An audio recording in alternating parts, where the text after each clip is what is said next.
Sejam todos bem-vindos ao canal TV CE Arra. Antes de iniciarmos o estudo de hoje, clique em gostei, se inscreva no canal e compartilhe para ajudar a divulgar os seus conteúdos. Hoje nós vamos estudar sobre o duelo das perguntas 757 a 759. Na pergunta 757, pode-se considerar o duelo como um caso de legítima defesa? O duelo era muito comum naquela época de Kardec. Ainda era comum. E ele querendo saber se poderia ser considerado legítima defesa. E eles dizem que não. É um assassínio e um costume absurdo, digno dos bárbaros. Com uma civilização mais adiantada e mais moral, o homem compreenderá que o duelo é tão ridículo quanto os combates que outrora os consideravam como juízo de Deus. Essa prática do duelo não é mais comum como era feito antes, mas a violência intrínseca que existe ainda em determinadas atividades humanas poderiam ser consideradas sim como um verdadeiro duelo. Na pergunta 758, poder-se-á considerar o duelo como um assassínio por parte daquele que, conhecendo a sua própria fraqueza, tem a quase certeza de que sucumbirá?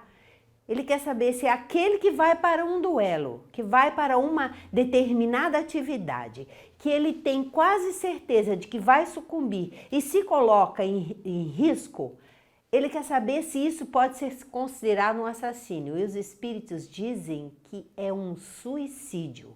A pessoa que sabe que vai para uma determinada atividade, sendo um duelo, sendo uma atividade violenta ou uma atividade que coloca em risco a sua vida, está cometendo um suicídio.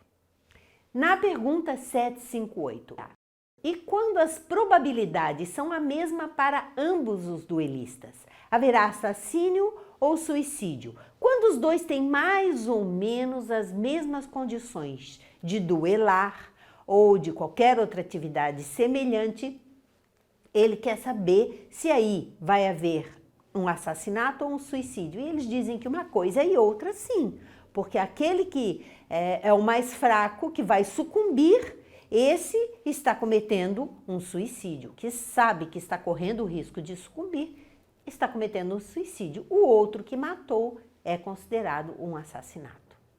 Kardec faz uma nota em relação a essa pergunta. Em todos os casos, mesmo quando as probabilidades são idênticas para ambos os combatentes, o duelista incorre em culpa. Primeiro, porque atenta friamente de propósito deliberado contra a vida de seu semelhante. Depois, porque expõe inutilmente a sua própria vida, sem proveito para ninguém. Porque é uma atitude de um com o outro, não há um proveito, não há um bem gerado em relação a essa atitude. Na pergunta 759, que valor tem o que se chama ponto de honra em matéria de duelo? Porque é sempre a desculpa da honra e eles respondem que é orgulho e vaidade, dupla chaga da humanidade. Todas as pessoas que se deixam levar pela violência, todas as pessoas que acabam sucumbindo através da violência, é o orgulho e a vaidade que estão na base de todo esse ato, tanto daquele que mata quanto daquele que é morto. Porque os dois se deixaram envolver por essa vibração que não vai levar a benefício de ninguém. Estão apenas se deixando levar pelo orgulho. Na pergunta 759A, mas não há casos em que a honra se acha verdadeiramente empenhada e em que uma recusa seria covardia? E eles respondem que isso depende dos usos e costumes. Cada país e cada século tem a esse respeito um modo de ver diferente. Quando os homens forem melhores e estiverem mais adiantados em moral, compreenderão que o verdadeiro ponto de honra está acima das paixões terrenas e que não é matando nem se deixando matar que repararão agravos. Quando a moral do homem se desenvolver, ele não vai se deixar levar por este orgulho, por querer ter razão, por querer lavar a honra, ele vai compreender que a vida é muito preciosa, a vida é muito importante para estar sendo malbaratada em função das nossas violências íntimas. Kardec faz uma nota. Há mais grandeza e verdadeira honra em confessar-se culpado o homem, se cometeu alguma falta, ou em perdoar, se de seu lado esteja a razão.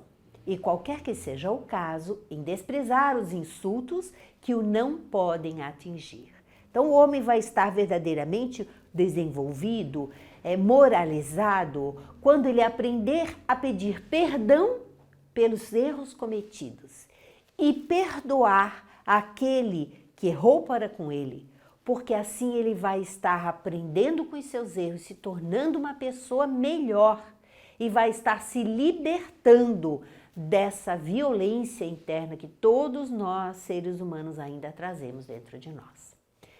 Na Revista Espírita, de novembro de 1862, com o título Dissertações Espíritas sobre o Duelo, nós vamos ver em determinados trechos a seguinte fala: o homem ou espírito encarnado pode estar em vossa terra em missão, em progressão, em punição.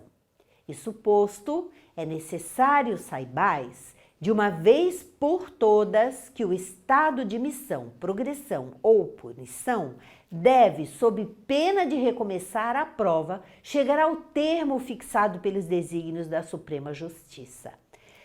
Cada um que está na face da Terra, em qualquer etapa do seu processo evolutivo, está na Terra com um objetivo. E precisamos chegar ao termo dessa existência segundo a vontade de Deus, que programou essa existência para todos nós. Aquele que de alguma forma ou corta a vida do seu irmão ou corta a sua própria vida, está cometendo um crime e onde terá que recomeçar em novas existências com muito mais dor e sofrimento. Adiantar por si mesmo ou por provocação o instante fixado por Deus para a entrada no mundo dos espíritos é, pois, enorme crime. O duelo é ainda um crime maior, porque não é só um suicídio, mas além disso, um assassinato premeditado. Tudo é premeditado. As coisas não acontecem num instante em que a pessoa perde a cabeça. As coisas são premeditadas, tanto o assassinato quanto o suicídio, quanto aquele que entra no processo sabendo que poderá morrer sim. Então, toda essa premeditação, ela gera uma responsabilidade muito maior no ato. Sim, eu te digo, meu amigo, 2 vezes criminoso aos olhos de Deus são os duelistas. 2 vezes terrível será a punição, porque nenhuma escusa será admitida. Porque por eles tudo foi calculado friamente e premeditado. Aquele que por humildade, como Cristo, tiver suportado o maior ultraje e perdoado de coração, por amor a Deus, além das recompensas celestes de outra vida, terá a paz de coração nesta e uma alegria incompreensível por haver 2 vezes respeitado a obra de Deus. Aquele que se humilha, aquele que reconhece as suas dificuldades, aquele que aprende com os seus erros, aquele que respeita a vida, a sua vida e a vida do seu semelhante, ele já vai ter paz mesmo durante essa existência. E quando desencarnar, vai ter muito mais, vai ser muito mais abençoado e receber o amparo e a ajuda da espiritualidade com a qual se afinizou, a qual ele soube escutar os conselhos. Eles continuam. Aquele que, a despeito dos ultrajes, tiver respeitado a existência de seu irmão e a sua própria, ao entrar no mundo etéreo, encontrará milhões de legiões de bons e puros espíritos que virão não honrá-lo por sua ação, mas provar-lhe por seu devotamento em facilitar-lhe os primeiros passos na nova existência, a simpatia que soube atrair e os verdadeiros amigos que fez entre eles seus irmãos, Ao contrário, aqueles que provocados ou provocadores tiverem sucumbido podem estar certos de que experimentarão as maiores torturas morais pela contínua presença do cadáver de sua vítima e do seu próprio.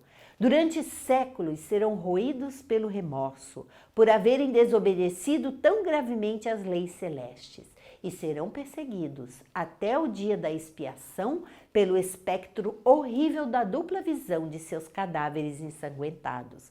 Porque muitas vezes aqueles que foram as vítimas, eles se reabilitam, eles seguem em frente. Mas para o culpado, ele tem registrado na sua memória, na sua tela mental, o ato do assassinato. E é como se o espírito viesse lhe cobrar o tempo todo aquele ato. É onde muitas vezes as pessoas reencarnam e desde pequenas experimentam depressões terríveis ou processos obsessivos terríveis de acordo com o crime que cometeu no passado. Isso é muito comum. Da mesma forma, aquele que ouve a voz de Deus em seu coração, que procura seguir a lei de Deus, que é a lei de amor, respeitando os seus semelhantes, ele atrai espíritos bons que tanto o ajudam enquanto estão reencarnados, quanto o acolhem no plano espiritual, facilitando a sua vida, a sua chegada no ambiente espiritual, na verdadeira vida que todos nós temos, que é a vida eterna. Que Deus nos abençoe e assim nós encerramos mais este módulo do Livro dos Espíritos. Muito obrigada e até o próximo encontro.